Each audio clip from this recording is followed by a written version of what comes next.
I stopped a drunk girl from being pulled into a car by two random men, but my boyfriend is upset and called it stupid and dangerous. Okay, so this happened last week, and I'm realizing how much it's still bothering me. Looking for an unbiased sanity check because I think it's honestly changed the way I view my boyfriend a little, and I'm sort of spiraling. I'm 24 and he's 30. I work in an office in the middle of the city, and it's common that a ton of people will hit up bars after work. I was working late last week and hadn't had the time to eat all day. It was dark and I was eating in my car before heading home when I saw two men walk a clearly drunk woman into the parking garage. Each guy was holding onto one of her arms to keep her upright. She looked like she could barely walk. I was immediately on edge because one, the guys looked completely sober, and two, she looked like she was trying to pull away from them. The whole time I kept hearing them say things like, "You're fine, you know us, we're taking you home, don't worry, we're helping you." Her words were really slurred, but she kept repeating variations of "No, I want to go back," and "Where are we going?" At one point, her phone started ringing, but one of them grabbed it and put it in his pocket. The other one took out his keys and beeped the car a couple down from me, and honestly, in that moment, I just panicked. I got out kinda suddenly, which I think startled them because they both stopped walking immediately and just stared at me. I looked right at her and said in an angry tone, "Random name, I've been looking for you all night. Where the hell are you going?" I felt like I was operating on pure adrenaline at that point. Before she had a chance to answer, I turned to them and said, "And who are you guys?" I tried to sound annoyed and not accusatory. One of them immediately dropped her arm and put his palms up. He said, "Oh, are you her friend? We were just trying to help her find you. She's wasted, but she said you guys parked here," or some bullshit like that. I just walked up to them and said, "Thanks, I got her," and took her arm. She kept repeating, "No, I want to go back," and things like that, but I just kept pretending to be angry with her for disappearing and said I'd been calling her too. They stood there for a second, but then they started walking away. Before they could leave, I asked them to give me her phone back. Looking back, I know this was stupid. The one who took it was like, "We don't have it." At that point, I was just so furious realizing what they had just tried to do. In my mind, I was like, "Hell no, am I letting them steal her phone too?" So I was like, "I literally saw you put it in your pocket." They both stared at me, and then the guy who took it said, "Oh yeah, I forgot."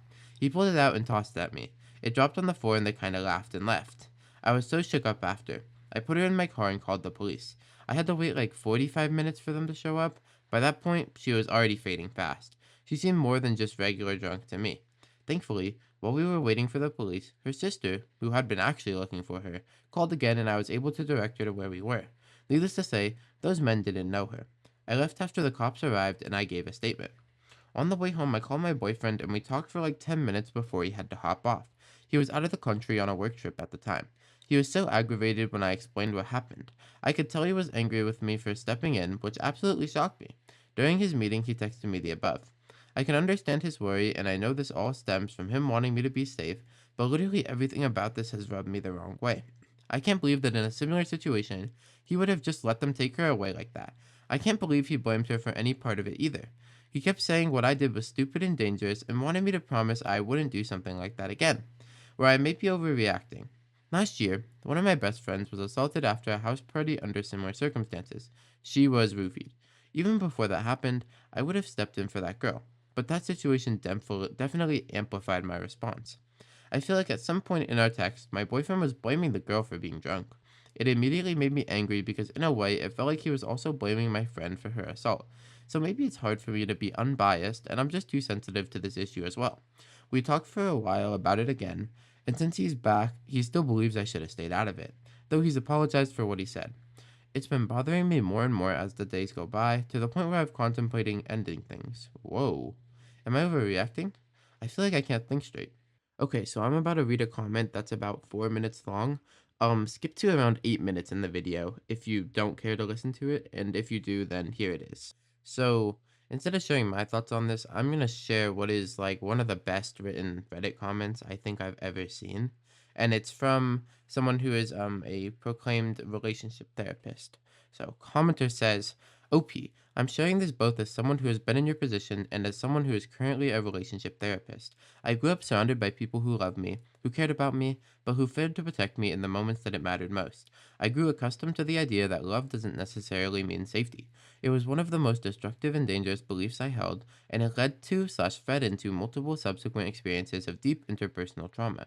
Knowing what I know now, and healing in the ways I have over the past decade or more, I desperately hope that you have someone in your life to tell you your initial shock, indignation, and disappointment at your boyfriend's responses are incredibly valid. In this crucial moment, he demonstrated that he is not safe on multiple levels. First, He makes it known that he could not be trusted to humanize you unless you had some value to him personally. He proclaims, doesn't admit, because he seems to feel no shame and sees no issue with his point of view, that he feels no sense of social contract or personal desire to actively protect the vulnerable if there's any even potential risk to himself. As someone who has been that vulnerable person before, a part of me would crumble to learn that I would be viewed as not worth it by my partner if the circumstances were different, especially since he's in a much greater position of privilege than I would be. Second, he refuses or is unable to regulate his own emotions about your experience to be able to show up for you.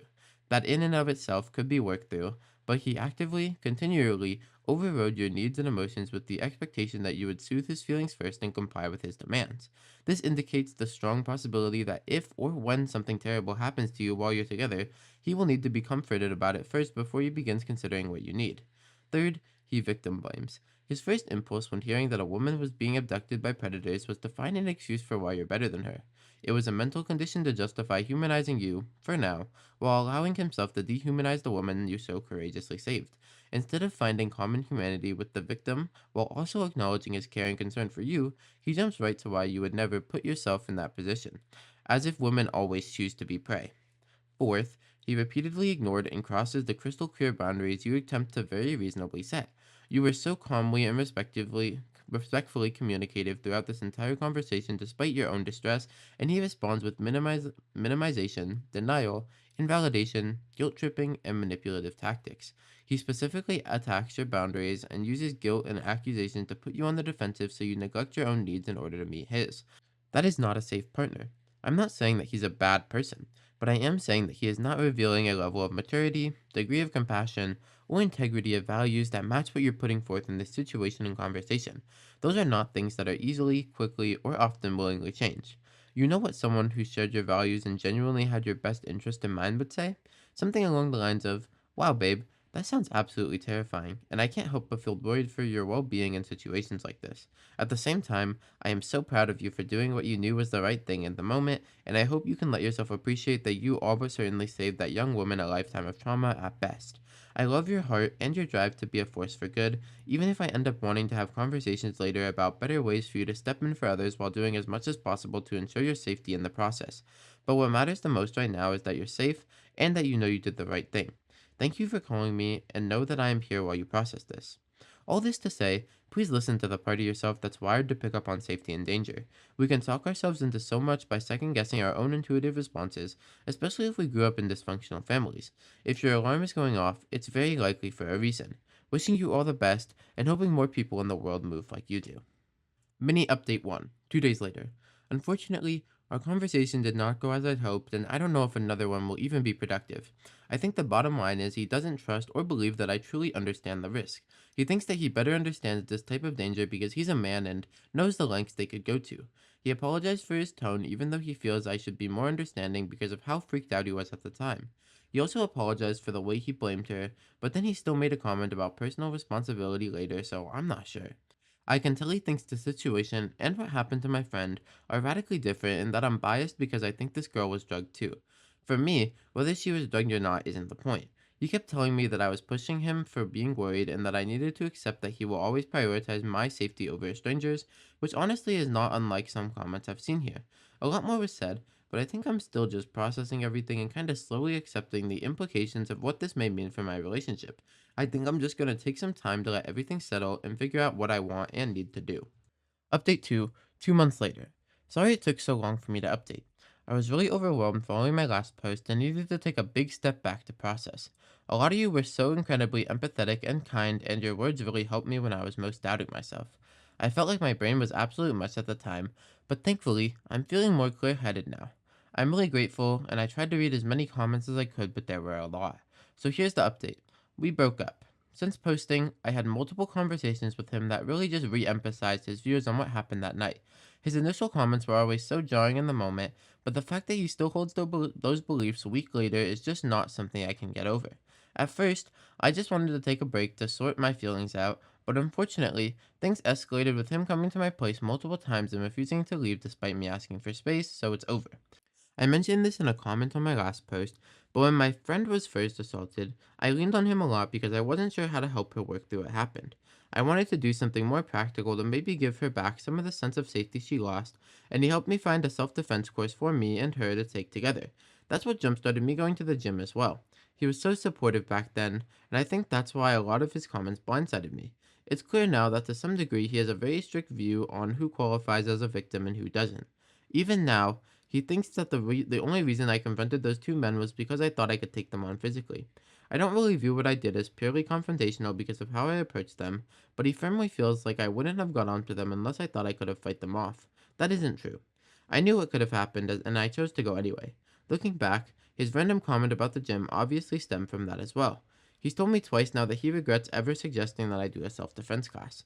I still feel shaken up about what happened, but it was really eye opening seeing so many people take issue with how he spoke to me. That wasn't even my main concern at the time, but it definitely helped me reevaluate a lot that was going on in our relationship. I do miss him a lot, and some days I still catch myself wondering if I overreacted by breaking up with him, but I honestly just can't accept the things he said. I don't think he's a monster or anything, but we are clearly very incompatible on certain fundamental beliefs. I finally felt comfortable talking about this with friends IRL, and thankfully, I've gotten a lot of support there as well. Not the ending I hoped for, but I think it's for the best. Thank you all so much. I wish this guy would stop pointing out the damn obvious, bro. Like, I don't like. What is his point? Like, he's trying to say that just because the girl could have maybe. No, I'm not. I don't even have an opinion on this. But like, from what I get from what he's trying to say is he's like, well, maybe the girl could have done something to stop it, and it's like, dude, no. Like, why? What? I don't understand. He's trying to like justify what is happening, as in like, oh, this should have never happened in the first place. Well, no shit. If the world was perfect, we wouldn't even need the police, bro. Like, I'm so glad your optimism is going to take over the world one day, bro. Like, who does he think he is, bro? Like, this is a terrible situation. Sure, is it unsafe what your girlfriend did? Yeah, but like, she was just trying to help this girl out. And I mean, if he's not even willing to help, if he was in the same situation as his girlfriend and he did it, does his girlfriend really think like, oh, they would have killed him. They would have fought him and killed him. No, she's probably thinking, wow, my boyfriend's a great person. I can't believe that he did that for this other girl. Right? Who wouldn't be thinking that? Now, okay, again, right? I kind of understood where he was getting at, where it's like, look, this isn't really safe. But at the same time, what she did is incredibly brave and it's incredibly hard and it takes a lot of damn courage to do something like that. Okay, so I just like it's like I could understand if all he said was what the person in the comment I wrote said was, "Hey, I wish we could talk about how you could have approached this more safely or something." Or we could have see like we could see what the safer option would be for next time. But he didn't. He just went straight to being accusatory and that's so messed up, man. So, to the OP in this situation, you did great. Your ex-boyfriend fucking sucks. And I hope you're doing better now. And that's going to be all for this story. Let me know what you all think in the comments below. Although, I bet you would all just say, this guy fucking sucks. And I will see you all tomorrow. Goodbye.